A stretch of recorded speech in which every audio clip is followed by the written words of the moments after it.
Ayan, sige. Magandang hapon po sa inyo lahat. Magandang September na po. Ito na po yung ating bagong topic ngayong month of September. Salamat sa Lord kasi successful po yung ating gawain last week. Sino po dito mga nakaranas ng moving ng Holy Spirit? Amen? Amen. Palapang natin si Jesus. Ngayong month naman po, dito sa mga nanonood sa online, sa ating YouTube channel, na anak po is, ang ibig sabihin ng anak, all nations and kingdoms, no? Jeremiah chapter 51 verse 20. Anyway, tawag dito, ang topic po natin ngayong buwan na ito ay obedience is a blessing. Kanina, sa opsa ninyo kanina, may naririnig ako, parang sapul ako dito sa sa discussion na to, no? About obedience.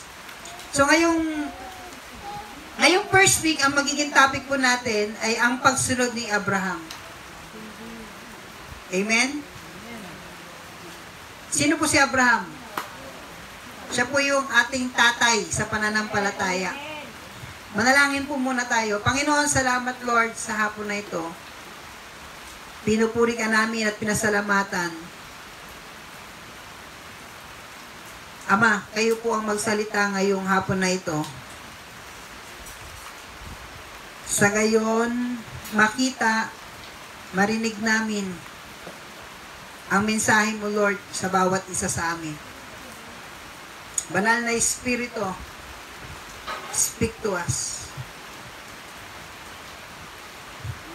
And Lord, I rebuke every stress, depression sa buhay ng bawat isa sa amin. At sa hapon na ito, Lord, hayaan mo maging handa ang aming puso na mapakinggan ang iyong mensahe. Salamat po, Ama, sa pangalan ni Jesus. Amen. Kung may Bible po kayo, makibuklat po tayo sa aklat ng Genesis chapter 22. Ito po yung ating OPSA, One Friend Sharpens Another, Small Group Discussion. Genesis chapter 22, verse 1 hanggang 19. Sinubok ng Diyos si Abraham. Okay, verse 1. Agad ito po gagawin ko, babasahin ko po, tapos hahapi-hapiwan ko po siya bago ko po ibigay yung aking 4 na points. No? Verse 1. Pagkalipas ng ilang panahon, sinubok ng Diyos si Abraham. Alam niyo po ibig sabihin ng paglipas ng panahon? Na ang Diyos may tinakda na panahon sa bawat isa sa atin kung saan may panahon ng pagsubok. Ulitin ko Pagkalipas ng ilang panahon, sinubok ng Diyos si Abraham. So there is a time, a specific time, na si Lord magtatakda ng oras at panahon ng pagsubok. Hindi lahat ng oras pagsubok. Amen. Amen po ba?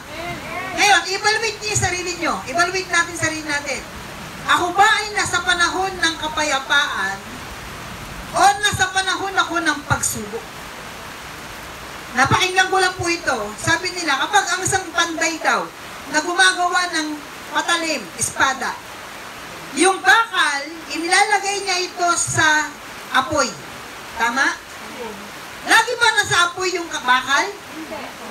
Tatanggalin niya, after nun, pupukpukin niya. Pagtapos niyang pukpukin, ilulubog sa tubig. Ganun ang buhay natin.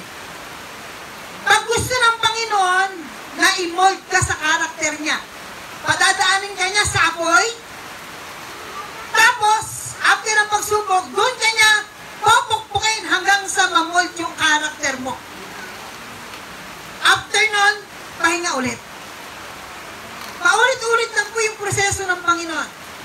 So, remember this, sa verse 1, may panahon ng pagsubok. Kaya tama yung word kanina ng Lord sa atin, na huwag na tayong magtaka sa mga iba't ibang klase ng pagsubok na dinaranas natin. Na pawang ito ay hindi pangkaraniwan. Amen. Pasensya na po, hinintay ko po yung microphone kong isa kasi yung speaker natin naglolo ko. Tinawag siya ng Diyos, Abraham. Narito po ako. Ate Jessica, napansin mo yung verse 1? Sa iisang verse yung pagsubok tsaka pagtawag. Kailan nagsisimula ang totoong pagsubok? Ha? Kung kailan ako na born again, doon ako nagkagulo-gulo buhay ko. Kasi yung pagsubok na meron ka nung wala ka pa sa Panginoon, mga common circumstances, a common problem. Sabi niya nga po common. Lahat ng tao may pagsubok, Kristiyano hindi. Pero ang pagsubok na magmomold sa'yo, maghuhubog sa'yo sa ugali ng Panginoon, sa gusto ng Diyos magsimula nung ikaw ay tinawag niya. Hello?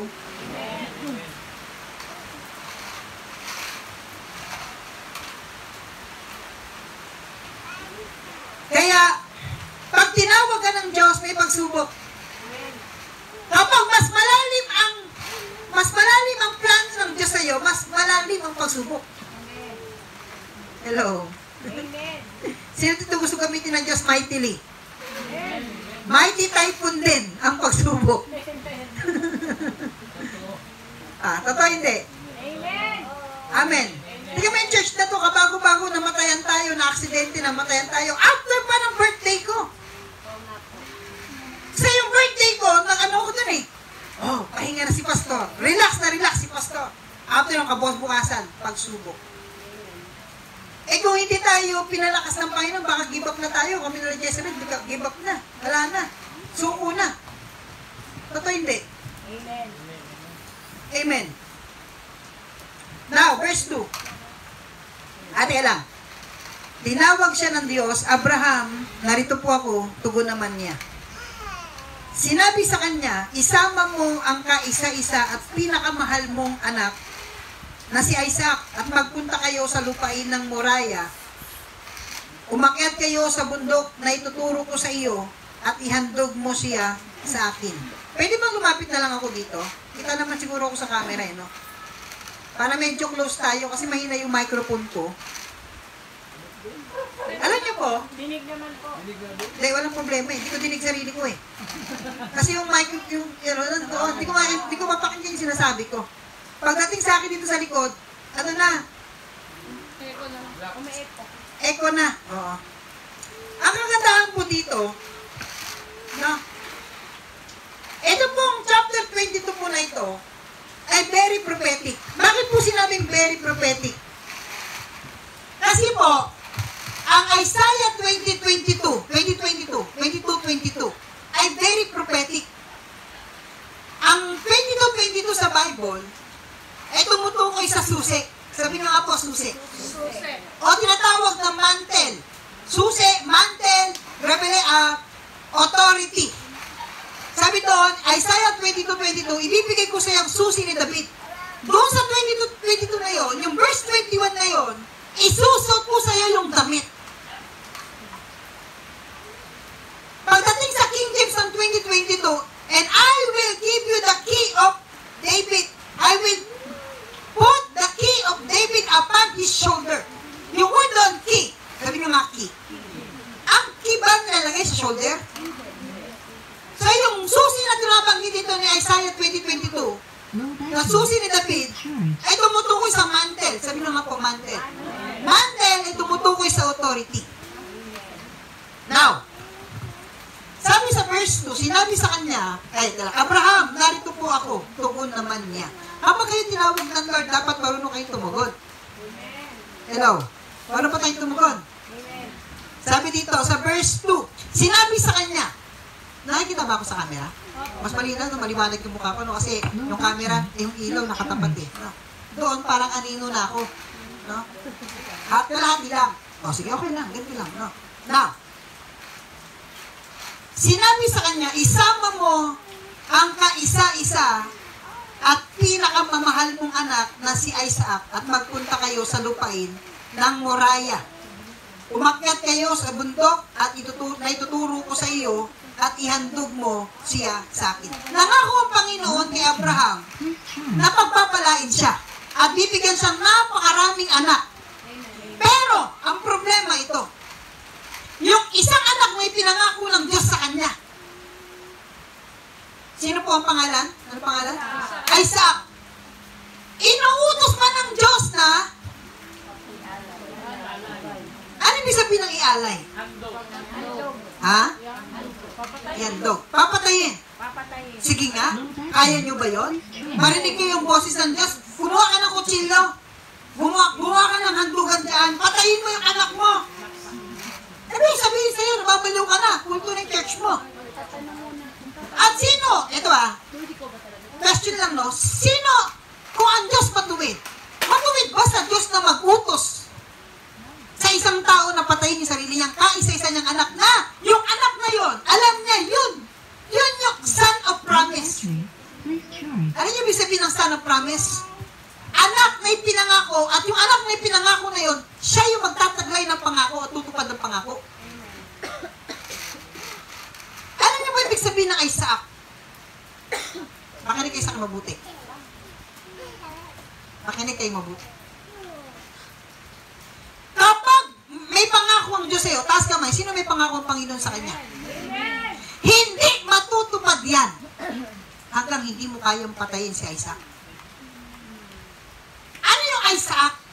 Ito yung kaisa-isang pinakamahalaga sa'yo na source ng blessing mo.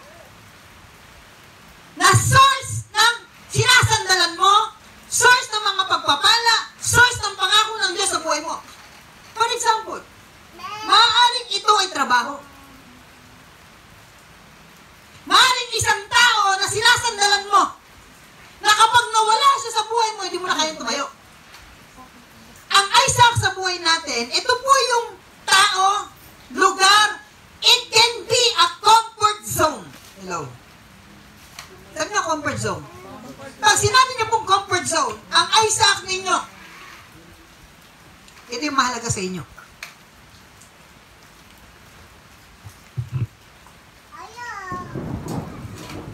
Sige nga. Kung ang pera mo sa bangko, 50,000 na lang, ate.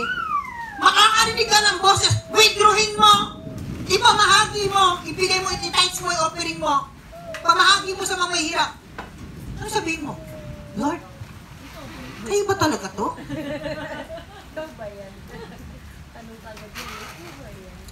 You see that? Pag ikaw ay tinawag ng Diyos, walang tinawag ng Panginoon na walang kang sacrifice. You have to sacrifice Isaac. Who is Isaac? Ito yung mga tao na possible na mahadlang sa pagkatawag mo. Alam niyo kung bakit? Sinubukan ng Panginoon. Sino ba talaga mahal mo, Abraham? Yung binigay ko sa yung pangako. O ako na nangako. Gusto malaman kasi ng Diyos eh. Sino ba talagang mahal ni Abraham? Ako bang Diyos na mahal niya ba ako? Na nangako sa kanya? O yung ibinigay kong pangako sa kanya? Diba, minsan tayo sa buhay natin, pag pinagpala na tayo, mas mahal na natin yung pagpapala kaysa doon sa nagbigay ng pagpapala. Kaya minsan, wisdom din eh. Nung nagalit ang Panginoon sa katigasan ng ulo ng mga Israelita, ano mo ginawa ng Diyos? Sabi ng Diyos, alisin nyo ang lahat ng inyong mga alahas. Bakit pinaalis ng Diyos? Sabi doon, at tsaka ako magdidesisyon kung ano ang igagawin ko sa inyo. Bakit pinaalis ng Diyos yung mga alahas? Kasi gusto ng Diyos maawa siya ulit sa mga Israelita para kahapagan niya ulit. Hello? Amen po ba? Alam nyo, ulitin ko po. Kill Isaac. Sabi nga nga po, kill Isaac. Kill Isaac. Kapag sinabi ng Diyos sa'yo, hiwalayan mo. Pag sinabi sa'yo ng Diyos, bitawan mo. Alam niyo po ba nabasa ko kanina si Ezekiel? Namatay yung asawa niya. Sabi niya, mamamatay asawa mo, sabi ni Yahweh. Kabukas-bukasan namatay yung asawa ni Ezekiel. Alam mo sabi ng Diyos sa kanya? Tumayo ka, huwag kang umiyak, maghilamos ka, magbihis ka, huwag kang magulhol ng iyak. Sige nga, kaya nyo ba yun? Namatay yung asawa mo, tapos ang sabi sa'yo ng Panginoon, huwag kang iiyak. Pakita mong okay ka lang. Kaya nyo yun? Bawal ka magdalamhati? Hello? You see that? Maraming Kristiyano hindi nauunawaan yung pagiging Kristiyano. Mahirap maging Kristiyano. Kasi kapag hiningi sa'yo ng Diyos yung bagay na mahalaga sa'yo, kaya mong iiwan at iiwan mo. Hello?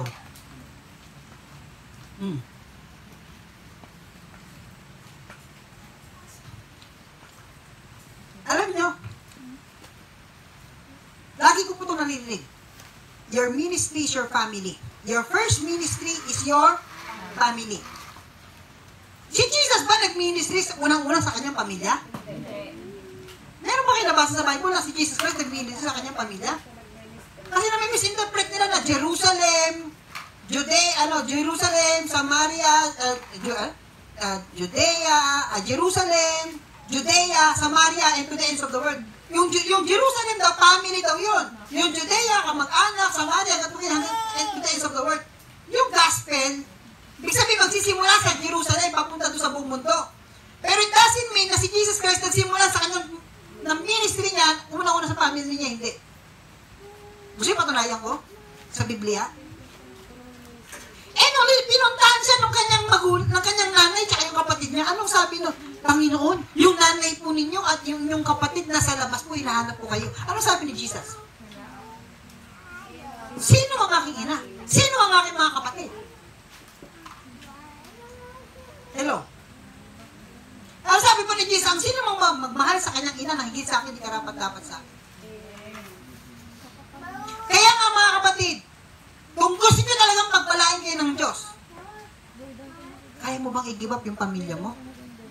Meron pang isang kapatid na nag-chat sa akin, Pastor, anong sabi ni Jesus na naparito? Akala pa ninyo naparito ko para sa kapayapaan? Hindi. Ang dala ko ay hindi kapayapaan, kundi tabak.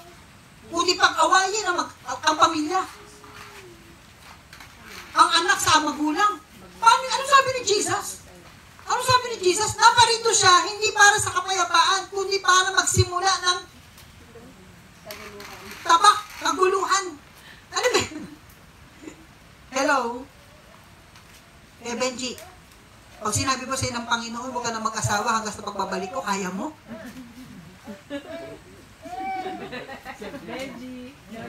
Alam ko sasabihin niya, sanay na ako. Ihandog mo siya sa akin. Kinabukasan, maagang bumangon si Abraham at nagsibak ng kahoy. Nagagamitin panggatong sa handog na susunugin. Tingnan niyo po ito. Gaano katindi ang obedience ni Abraham, ni Tatay Abraham. Kung ikaw ito, baka mapuyat ka at gumising katanghali na.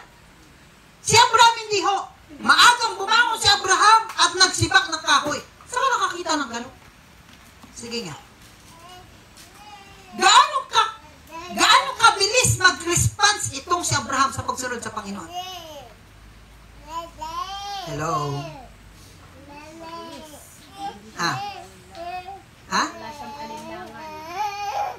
Parang excited pa no? Bumangon maaga, nagsibak. Ihahandog ko ni anak ko. Diba? Hello? Nagsibak ng kahoy na gagamitin panggatong sa handog na susunugin. Inihanda niya ang asno at umalis kasama si Isaac at ang dalawang aliping lalaki papunta sa lugar na sinabi ng Diyos sa kanya. Alam niyo po ba yung Moriah? Kung saan niya inihandog? Yung Moriah po na yan. Yan po ngayon, ang location po niyan ay Temple Mount. Yung Temple Mount po, makita niyo pong Israel. Meron tong mosque ng Muslim, di ba? The Dome of the Rock. Alam niyo ba yun? Yung Dome of the Rock ng Muslim, doon sa Israel. Yan po ang Moriah. Doon po inihandog ni Abraham yung kanyang anak na si Isaac. Kaya nga po iniyak-iyak yan ng mga Hudyo. Kasi yung Moriah na yan, yung Temple Mount na yan, ang location ngayon ng mga Muslim. yan mismo yung lugar kung saan inihandog ng tatay Abraham si Isaac. At dyan din, tinayo ang templo nila. Temple ni Solomon. Ngayon, sa buhay natin ito, tingnan niyo po Verse 4, nang ikatlong araw ng paglalakbay, kailan daw po? Ikatlong araw ng paglalakbay, natanaw na nila ang dakong kanilang pupuntahan. Kailan po nila natanaw yung kanilang pupuntahan? Third day. Kaya't sinabi ni Abraham sa kanyang mga alipin, bantayan ninyo rito ang asno, at kami na lamang ng bata ang aakyat sa bundok. Sasamba kami sa dako roon at babalikan namin kayo. Pinapasan ni Abraham kay Isaac ang kahoy na panggatong, dala naman niya ang apoy at patalim, at magkasama silang lumakad. Verse 7, tinawag niya Isaac ang pansin ng ama. Ama, ano iyon, anak? Tugon ni Abraham. Mayroon na tayong apoy at panggatong, ngunit nasaan ang tupang ihahandog? Hulaan ninyo, imagine po ninyo, isipin po ninyo, ilang taon kaya si Isaac nung siya po ay... Ha? 11 or 12. Pero alam niyo po ba, meron po ko napakinggan, hindi naman po ito chismis lang, no? Base sa mga Hebrew daw, si Isaac daw po nung inihandog ni Abraham ay nasa edad 30 years old. Bakit? Sa tingin niyo, gaano karaming panggatong ang kailangan nila maghandog at kaya idalhin ni Isaac papunta doon sa bundok? Sige nga. Kung 12 years old lang yun, hindi kakarampot lang na kahoy ang kaya buhatin nun. Ibig sabihin, may edad na si Isaac nung binuhat niya yung kahoy na panggatong.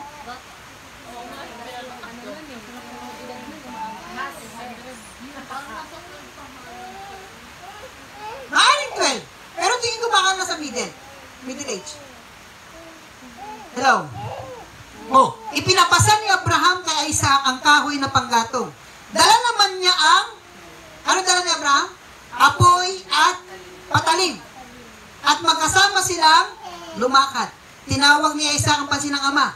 Meron na tayong apoy at panggatong. Ngunit nasaan ang tupang ihandog? Tanong ni Isaac. Ang akala ni Isaac, tupa yung ihandog. Di niya alam, siya pala.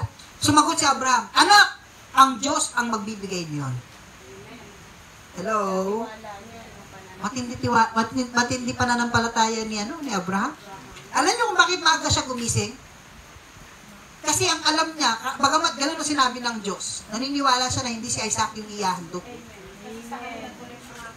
Kasi alam niya na ipinangako ng Diyos si Isaac. At kung mamatay man si Isaac, naniniwala siyang kaya siyang buhayin ng Diyos. Kaya't nagpatuloy sila sa paglalakad. Pagsapit sa isang lugar na itinuro ng Diyos, gumawa ng altar si Abraham. Iniayos niya sa ibabaw nito ang panggatong at inihiga si Isaac matapos gapusin. My God, ginapos na si Isaac. Nang sasaksakin na niya ang bata, tinawag siya ng anghel ni Yahweh at mula sa langit ay sinabi, Abraham, Abraham, narito po ako, sagot ni Abraham. Sinabi ng anghel, huwag mong patayin ang bata, huwag mo siyang saktan. Natitiyak ko ngayong handa kang sumunod sa Diyos. Sapagat hindi mo ipinagkait sa kanya ang kaisa-isa mong anak. Paglingon niya ay may nakita siyang isang lalaking tupa na ang sungay ay napasabit sa mga sanga ng kahoy. Ito ang kinuha ni Abraham at inihandog sa halip na ang kanyang anak. Kaya't ang lugar na iyon ay tinawag ni Abraham na si Yahweh ang nagkaloob. Jehovah Jireh. Sa King James po ito, Jehovah Jireh o Jehovah Jireh. At magpahanggang ngayon, sinabi ng mga tao, sa bundok ni Yahweh ay may nakalaan. Okay, ngayon po, meron pong 4 na bagay na matututunan tayo dito. Sabihin nyo nga po, obedience. Obedience. Merong 4 na dala-dala si Abraham papunta ng bundok. Alam nyo ba kung ano yung 4 na dala-dala niya? Ha? Una. Yung unang dala-dala ni Abraham papunta sa Mount Moriah. Kung gusto natin na pagpalain tayo ng Diyos, ma-receive natin yung blessings. Yung gusto ma-receive ang blessing ng Lord? May pangako ba ang Diyos sa'yo? Gusto mo bang ma-receive yung blessing ng Lord sa'yo? Amen. Unang-unang bitbitin mo, papunta ng bundok. Marirecord ka doon, marinig ka. Baka ka doon nagde-deliverance na ako. Baka pagkamas dyan, siki ako. Habang nanganganga, may nagre-react agad, no? Una, tiwala. Anong unang-unang binitbit na baon ni Abraham papunta sa Mount Moriah? May tiwala ba siya sa Diyos? Amen. Bakit? Una, nung tinawag siya ng Diyos, tumugon siya agad. Pangalawa, quick obedience. Anong quick obedience? Maaga pa lang bumangon na siya para sundin ang Panginoon. Siya pa naghanda ng sarili niyang ihandog. Isipin niyo po ba kung gaano katindi ang tiwala ni Abraham na ang Panginoon ay ang Diyos niya tapat sa kanya. Hello? Tayo po ba titiwala sa Panginoon? Amen. Ako'y magtitiwala sa iyo. Kalakasan ko'y nanggagaling sa iyo. Na-church na? Hindi pa. Nabasa, no. Kasi na po nabasa yung speaker namin eh. Lakas ng ulan eh. So, si Abraham po ay may baon-baong tiwala sa Panginoon. Nagtitiwala ba kayo kay Lord? Amen. Sa financial nyo, nagtitiwala ba kayo? Amen. Sa buhay nyo, nagtitiwala ba kayo? Sa biyahe, nagtitiwala ba kayo sa Panginoon? Paano kung lahat bagsak na, kaya mo pa rin pagkatiwalaan ng Panginoon?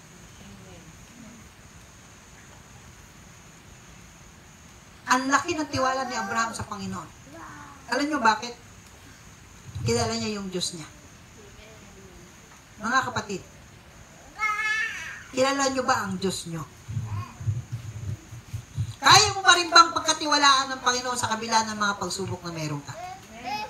Kaya mo pa rin bang pagkatiwalaan ng Diyos kahit negatibo na nakikita mo sa buhay?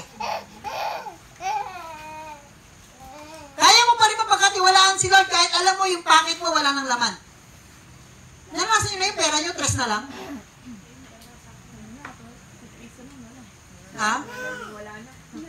Alam niyo po, merong isang bagay, yung tiwala na yan, yung pananampalataya, yung tiwala, yung faith nyo kay Lord, yan yung bagay na wag nyong iiwan. Lagi nyo dapat taglay-taglay, bit-bit, kahit saan kayo mapunta. Lagi nyo ibubulsa yung pananampalataya ninyo. Lagi nyo bit-bit. Ang pananampalataya, paniniwala. Panginoon, tulungan mo ko. Panginoon, samahan mo ako. Panginoon, ingatan niyo po ako. Panginoon, kasama kita. Hello? Hello? Alam niyo po ba, yung tiwala na yan ay katumbas ng pananampalataya ni Abraham. Kaya siya tinawag na Father of Faith. Hello? Baka tuyo na lang inulam mo. Nagtanong ka na kagad kayo. Nagtatights naman ako ah. Ay, hindi matabang lupa. Si pastor, hindi matabang lupa. Alam niyo may sabihin ako? Sa Old Testament, kapag propeta, ang ginawa mo ng kabutihan, pagpapalain ka sa Old Testament. Pero sa New Testament, iba. Pag sinampal ka sa kabila, ibigay mo kabila. Pag hiningi sa'yo, ang iyong balabal, Ibigay mo pati yung kasuotan. hiningi sa'yo yung kasuotan mo, ibigay pati balabal mo. Wala kang nasuot. Jesus Christ. Hello? Hello? Ang sabi ni Jesus, kung iyo mabubuti lamang, ang gagawa nyo ng kabutihan, ano pa yung gantimpala nyo sa langit? So sabi ng Lord, kapag gagawa kayo ng kabutihan, sino dapat nyong bigyan? Yung mga hindi karapat, dapat yung hindi matabang lupa. Alam nyo, makinig kayo sa akin. Makinig kayo sa akin, buti. Sugang nga dito kasi nakalapit sa camera eh. Dito ka. I-adjust mo nga dito yan. Pastora, lipat nga kayo, lap yan. Kasi, tawag dito, matindi yung background ko, umiiyak. No? Napakinggan niya nga, nagkakalihan sa'yo. Napakinggan niya, alam mo, sinend ko sa kanya. Alam sabi niya? Dinig ka, iyak ng Jake po. Si taken by force. Saan na ba ako? Kasi sasabi ko kanina. Eto na. Alam nyo, naniniwala ko dati, kailangan mo maghanap ng isang lingkod ng Diyos na pagpapalain para yung blessing tuloy-tuloy. Amen. Pero ngayon, ang paniniwala ko, tama rin yun. Pero ngayon, ang paniniwala ko, si Lord pala, hindi lang nakatingin kung sino yung binigyan mo. Nakatingin si Lord kung paano ka nagbigay at kondisyon ng puso mo kung paano ka nagbigay. Amen. Kahit hindi ka matabang lupa, matabang puso naman ako. Pag nagbigay ako sa iyo, siya magbibigay ng gantimpala. Amen. Bonus na lang yung matabang lupa na yun. Kaya daw nagpapapayat eh. Gusto ko lagi ako mataba. Hello? Amen po ba? Alam nyo, ako, tinutulong ko sa inyo, mag-tights kayo. Ano daw? Mag-tights. Nag-pray ka, Lord, gusto ko pagpalain mo ako. Sabi nyo rin sa'yo, sabi ng angel, 10% ka, hindi mo mabigay. Kakarampot. Misa nga, mayabang ka pa. Hindi, kita mo yung tights, yung offering ko, hindi tumutunog doon sa bakal ni pastor. Resibo. Resibo? Ikit ang bas yung ano mo. Mayabang? Ikit pala ng bas? Refund mo daw, pastor. Amen po ba? Refund mo na lang. Ha? Refund. Amen po ba? Kaya siya tinawag na Father of many nations kasi matindi yung pagsubok. Sinubok si Abraham at napatunayan ng Diyos na si Abraham ay tapat. Amen. Ikaw, simpleng tithe, simpleng offering, simpleng love gift sa church, hindi ka bumapagbigay, my God. Tapos nag-expect ka ng malaking bagay. Sabi ni Jesus, ang napagkakatiwalaan sa maliit na bagay, pagkakatiwalaan sa malaking bagay. Ang mandaraya sa maliit na bagay, mandaraya sa malaking bagay. Amen.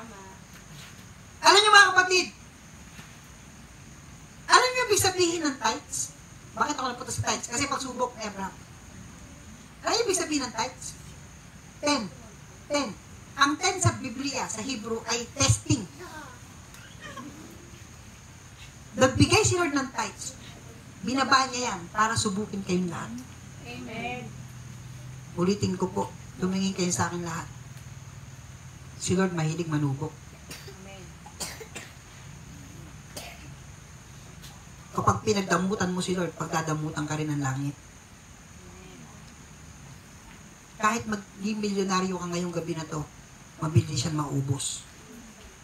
Kasi bakit? Walang insurance ng langit. Walang insurance. Kaya kung gusto natin ma-receive yung blessing ng Panginoon sa atin, we have to obey the Lord. Meron pa nga tayong hindi ginagawa dito, yung first fruit eh. Sa susunod na panahon, tuturo ko sa inyo yung first fruit. Kulto na si pastor. Kulto na. Mahaba na buhok, kulto pa. Hello? Now, una po, ano yung unang-unang baon lagi ni Abraham pananampalataya? Tiwala niya sa Panginoon. Wag na wag kayo mawawalan ng tiwala kay Lord kahit ano mangyari sa buhay ninyo. Amen. Amen po ba? Amen. Kabutihan lang ba kaya natin tanggapin kay Lord? Kung bigyan niya tayo ng sakit, tayo turutan ng Panginoon na bumagsak tayo, hindi mo pa kaya mahalin ng Diyos? Hello? Amen. Ano yung unang-unang baon ni Abraham? Tiwala. Tiwala. Tanongin mo yung katabi mo, nagtitiwala ka pa ba? Ha?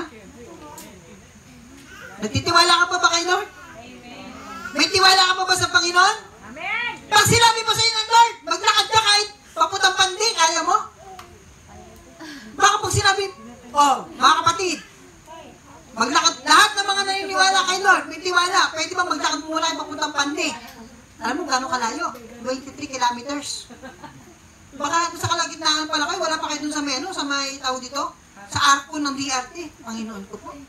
Ano ba naman itong buhay na ito? Ano ba itong klaseng pastor na ito? Puro reklamo na kayo.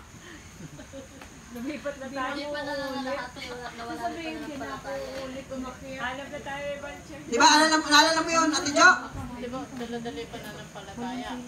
Yung merong, yung namamalimos doon sa labas, di ba? Linggo-linggo. Nanay, punta na kayo dito sa church. Huwag na kayo mamalimos ng linggo. Bigyan ko na lang po kayo ng pambigas ninyo. Mga ano binabagay ka doon?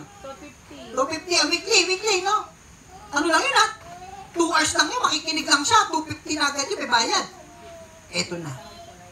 Yung mga inyo tumagatagal na. At nyo, 100 na lang bigay mo. Bakit, pastor? Tingnan mo kung babalik pa. Bumalik naman kasi. Bumalik naman. Bumabalik naman. Kasi minsan, may mga tao, bumabalik lang sa church kasi mayroon silang nare-receive. May biyaya. Amen.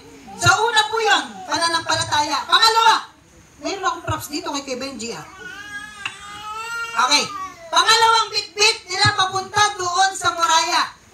Sino dito gusto pagpalain ng Lord? Amen! Kailangan meron kang panggatong. Ano yung pangalawa? Panggatong. Ano yung pangalawa? Panggatong. Okay. Ano ang simbolo ng panggatong? Kung gusto mong sumunod kay Lord, lagi ka magbibit-bit ng panggatong. Una, yung pananampalataya at tiwala. Pangalawa, panggatong. Ano yung panggatong? Ito po yun. Makinig ka sa mabuti. Ang tawag kay Isaac, kaisa-isang pinakamamahal na anak.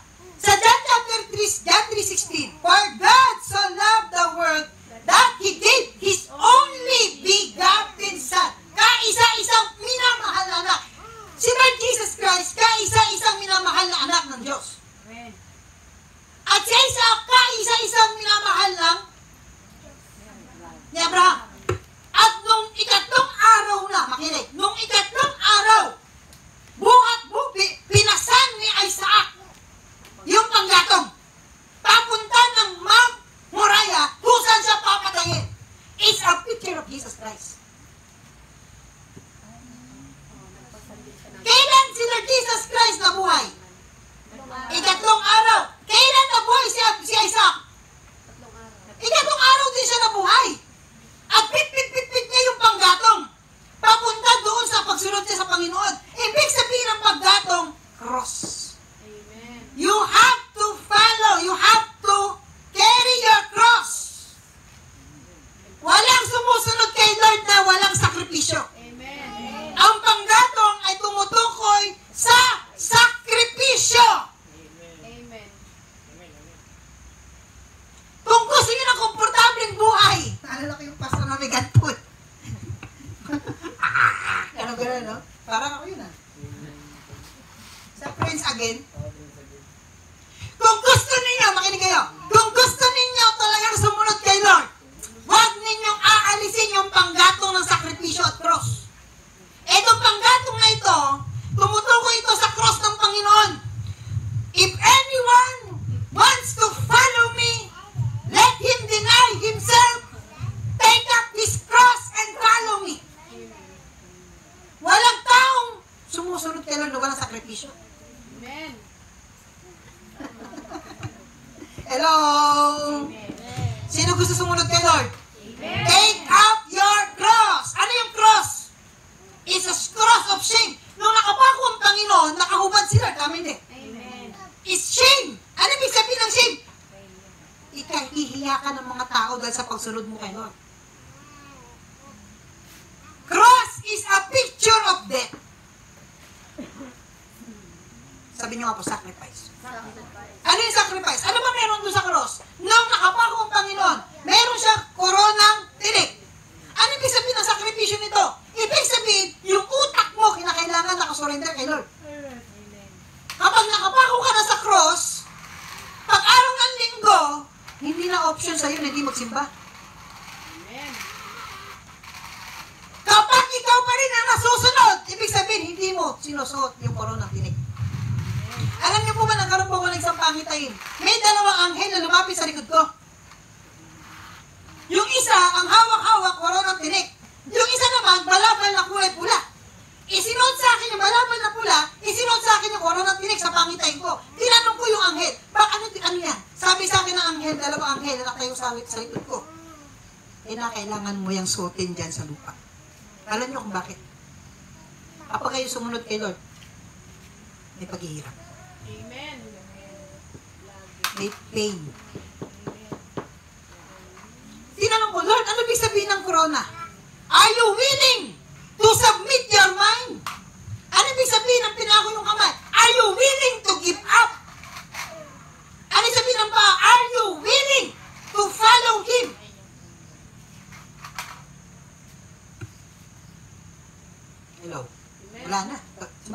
may tahimik na. Puro pala sakripisyo pagsunod sa Panginoon. Kung ayaw nyo ng sakripisyo, mag-backslide na kayo.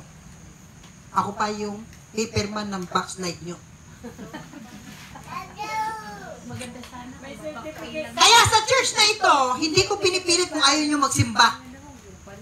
Okay lang. Kasi ibig sabihin, wala kayong planong magpasa ng cross.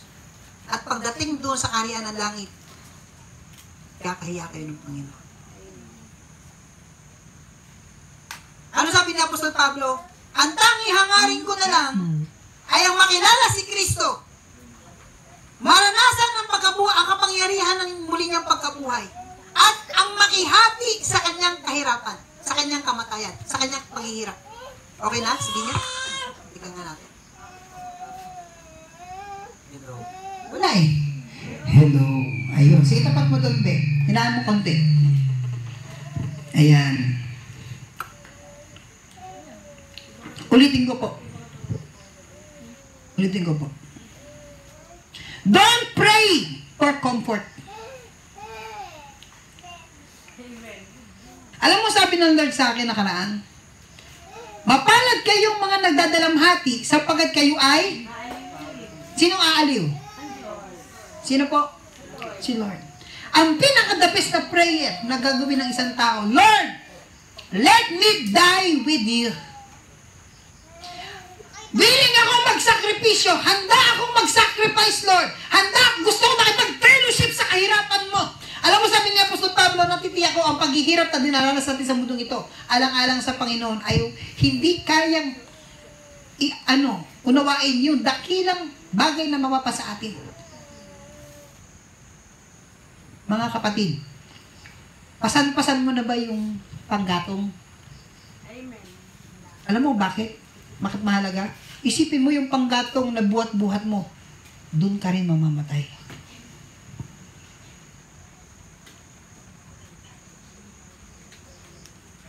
Akala ba natin ang buhay ng Kristiyano puro pananampalataya lang? No. Obedience! Ano yung sa word na obedience? Makikita nyo ito yung word na die. Tama hindi? Sa word na die, ano yung gitna? Si I die. You see that? Ano ang bit-bit-bit-bit ni Isaac, ni Abraham papunta ng Mount Moriah?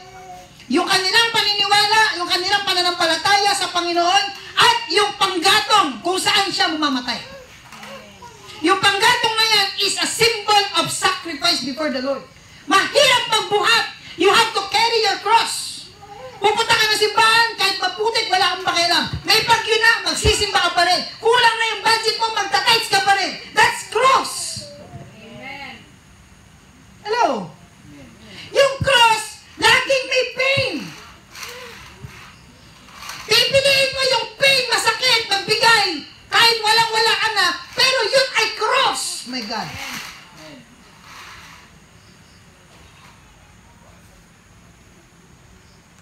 What is cross? Ngayon, ang problema, Lord, nahihirapan na ako. Ba't may Diyos, bakit ganito? Sabi ng angel, sayang, may gantimpala ka na sana sa langit. Pag pinapasan mo yung cross, nagre-reklamo ka, nahihirapan ka na. Be thankful. Wala na, tahimik na. Parang di ka na, parang di ka naniniwala ah. Wala po kaya nga nilalaman namin. Sige nga kapatid, tignan mo nga, suot-suot mo na ba yung koronang tinik? Ano ibig sabihin ng koronang tinik? Itong prayer ng koronang tinik. Not my will but yours be done. Amen. Suot-suot mo na ba? Nakapako na ba yung kamay mo? Ano ibig sabihin ng kamay mo? Yung mga bagay ba na meron ka, ayaw mong igiba?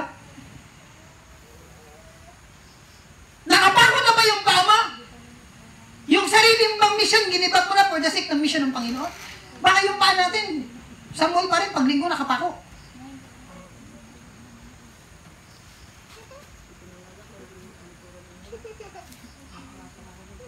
Hello? Taas nga kamay dito gusto sumunod kay Lord. Amen. Makinig kayo sa akin. Paano kung isang araw, magkaroon tayo ng pangitain, makita mo si Lord dumalakad dyan, punong-puno ng dugo ang Panginoon. May koronang tinik. At hawak-hawak niya yung kanyang cross. Pumunta dito sa gitna, punong-puno ng dugo. At nagtanong ang Panginoon, sino sa inyo ang gustong makibahagi sa aking paghihirap?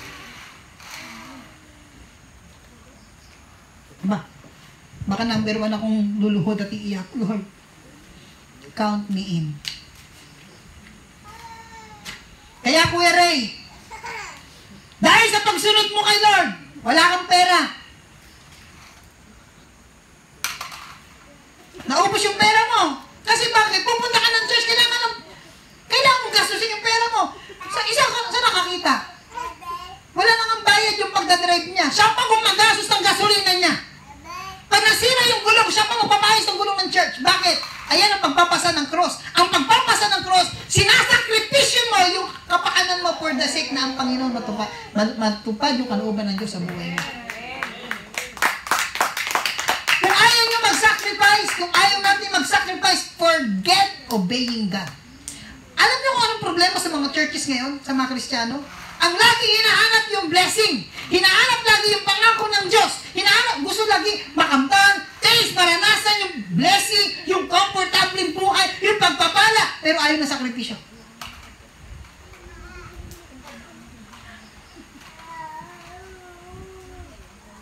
Kita niyo to? Simbahan, puro aircon.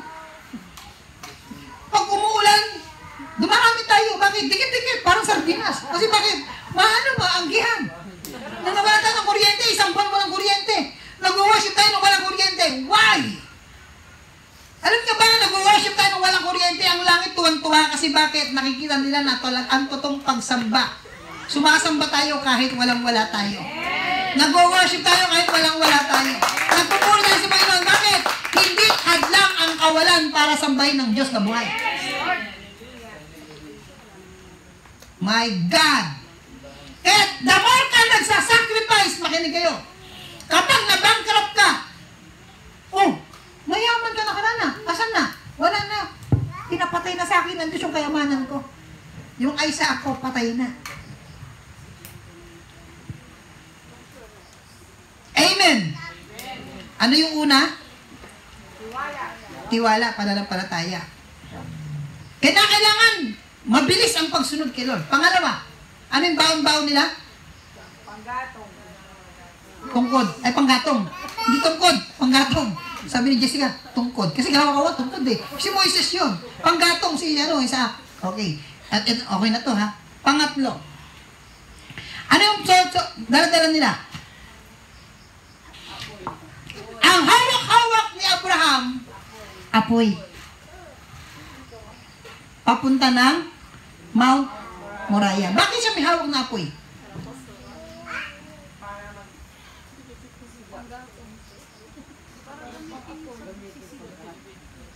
Kasi papatayin niya sa Isaac.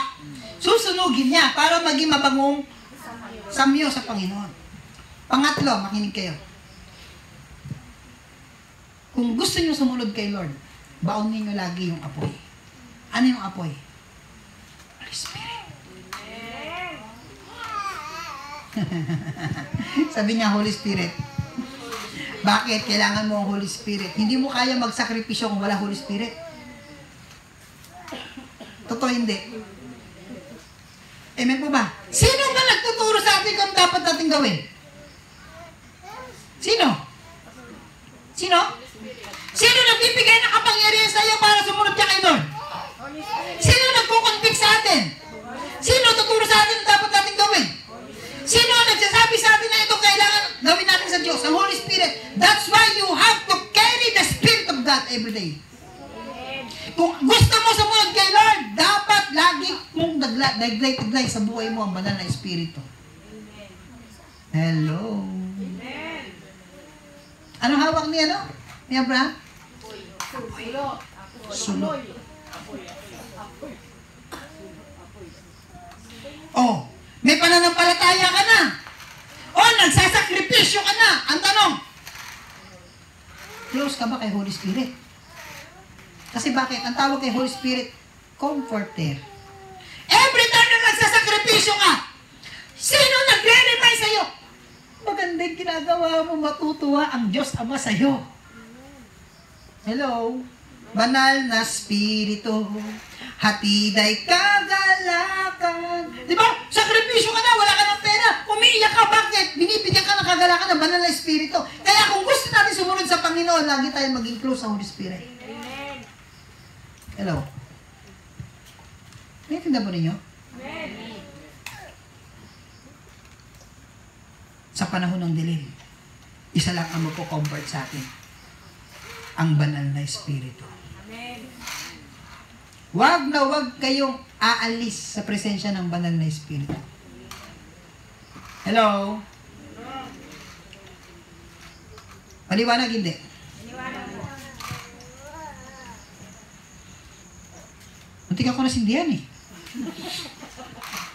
Pagkaman November 1 dito. Alam niyo po ba kung anong trabaho ng Holy Spirit? Bigyan tayo ng magandang puso. Lord, Holy Spirit. Sabihin natin, Holy Spirit. Yung matigas kong puso. Palambutin niya. Palapangan natin ang Holy Spirit.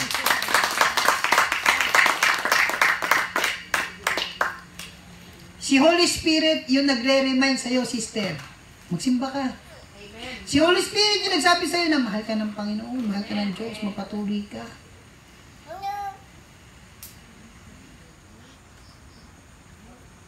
Alam niyo po ba, kapag wala yung apoy ng banal na Espiritu, patay ang church.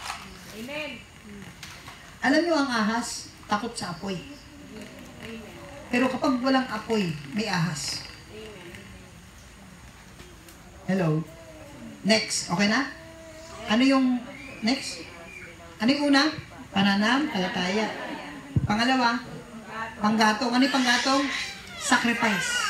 Pangatlo, ano yung apoy? At yung apoy na ito, tumutukoy din ito sa apoy ng pananalangin mo sa banal na Espiritu. Don't stop praying and asking the Lord about, Lord, ano ba plano mo sa buhay ko? Okay, ano pa yung hawak ni Abraham na isa pa? Ano yung tabak? Patalim. Ano yung tabak?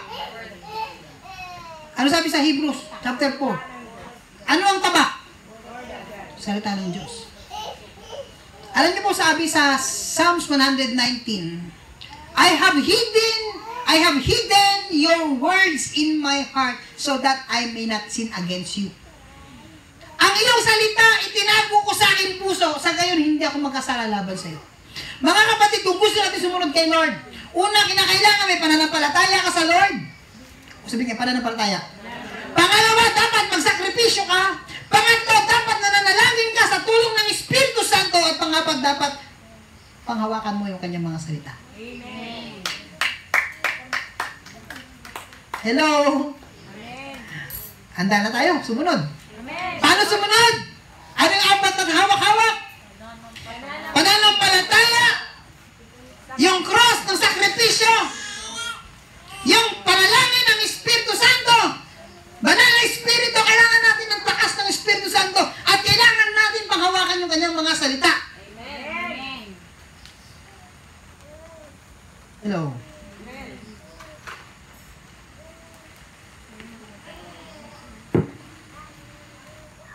Amen. Kaya Benz, pabukas nga yung Bluetooth. Dito na po ako magtatapos. Sinabi ng anghel, huwag mong patayin ang bata.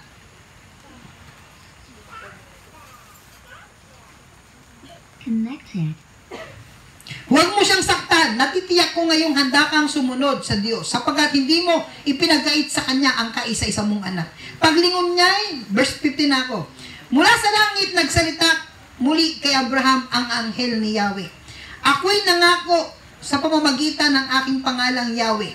Sapagkat hindi mo ipinagkait sa akin ang kaisa-isa mong anak. Pagpapalain kita. Ang lahi mo'y magiging sindami ng bituin sa langit at ng buhangin sa dagat, sasakupin nila ang mga lungsod ng kanilang mga kaaway. Sa pamamagitan ng iyong lahi, pagpapalain ang lahat ng bansa sa daigdig. Sapagkat sinunod mo ang aking utos. Binalikan ni Abraham ang kanyang mga alipin at sama-sama silang umuwi sa Beersheba. Mga kapatid, naniniwala ba tayo? May pangako ang Diyos sa'yo. Tanungin mo ngayong katabi mo kung taglay-taglay pa niya yung pananampalataya niya. Handa ka bang magsakripisyo? Handa ka bang manalangin sa tulong ng Espiritu Santo? Samahan ka ng banal na Espiritu. Amen po ba? Last verse. Ito po yung ating tawag dito, verse, no? Verse, memory verse. Pabasa nga po. Pabasa nga po. Isaiah chapter 1 verse 19, ang salita ng Diyos version. Kung susunod lang kayo sa akin, ay pagpapalain po kayo. Tayo po tayo lahat. Sino dito gusto pagpalain ng Panginoon? Amen. Nasaan mga kuya?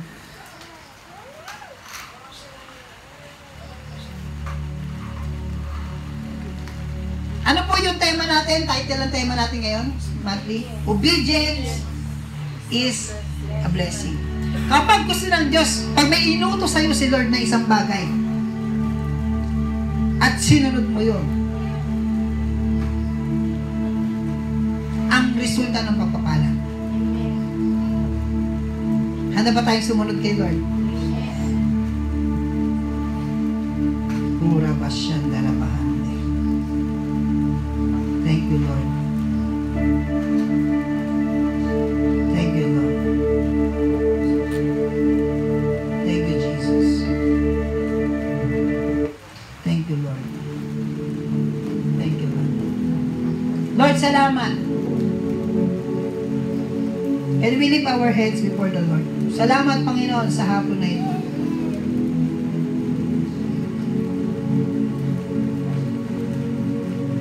Mga kapatid, gaano kalaki ang tiwala, ang handa kang magsakripisyo? Gaano kalaki ang pagsandal mo sa Espiritu Santo at paniniwala sa salita ng Diyos?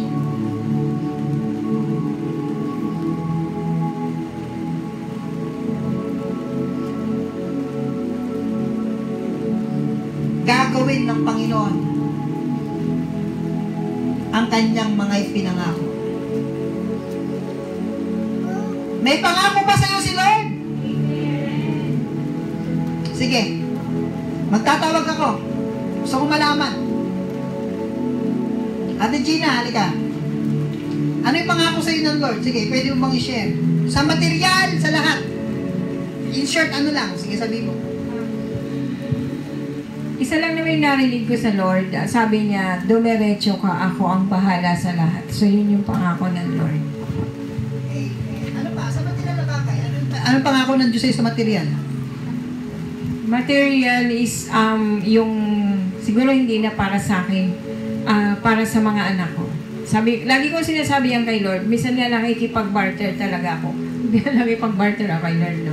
Lord, kaya kong magsakripisyo. Basta maging maayos yung mga anak ko. Sabi ko nga, Lord, kung gusto mo, kunin mo na ako. Basta yung mga anak ko, maging maayos ang kalagayan nila. Wala pa ka natin si Jesus. Joshua chapter 21 verse 45. Tinupad ni Yahweh ang lahat ng ipinangako niya sa sambayang Israel. Mga kapatid, tapat si Lord. Tutuparin niya yung mga pangako niya sa atin. Kung wag lang tayong umalis doon sa kanyang mga daan. Amen po ba? Sinong priority natin? Lord. Sino po? Lord. Si Lord. Wag ang mga pangakong nasisira ang bigyan natin ng atensyon, kundi yung Diyos na nangako sa atin. Salamat po, Ama. We give you all the glory and honor and power to you alone in Jesus' mighty name. Amen and amen. Palapakan natin si Lord. Mapupunta tayo lahat.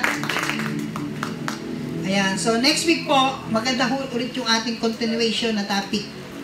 Obedience pa rin po. Marami po pong tayong topic about sa obedience. At alam ko po marami kayong natutunan. Amen? Amen po ba? So, palapakan natin ulit si Lord. God bless you po sa mga nanonood sa ating live o online. Alam ko po medyo nabitin kayo sa topic ko ngayon. Nabitin kayo. Amen ba? Nabitin ba kayo? Nabitin ba kayo? Nabitin. Meron pa tayo next week. God bless you and shalom.